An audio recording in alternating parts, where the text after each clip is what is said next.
देखेंगे कि मौलिक अधिकार, फंडामेंटल राइट्स। तो सबसे पहले फंडामेंटल राइट्स को क्यों लाया गया भारतीय संविधान में। तो सबसे पहले देखेंगे कि ब्रिटेन में क्या था कि वहाँ की जनता 1215 ईस्वी में आंदोलन करने लगी अपने अधिकारों को लेकर के।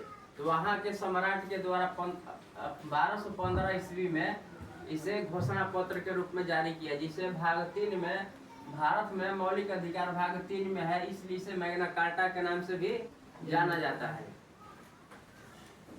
अनुच्छेद मौलिक अधिकार अनुच्छेद 12 से 35 तक है।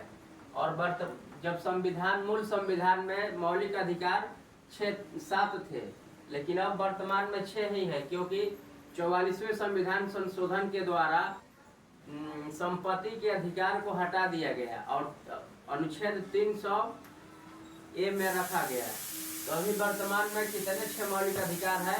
समानता का अधिकार, स्वतंत्रता का अधिकार, शोषण के विरुद्ध अधिकार, धार्मिक स्वतंत्रता का अधिकार, इसके बाद संस्कृति और शिक्षा का अधिकार, संवैधानिक उपचारों का अधिकार।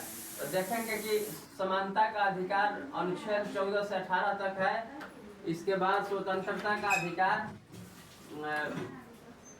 19 से 22 तक है। अनुच्छेद शोषण के विरुद्ध अधिकार अनुच्छेद 23 और 24 में है।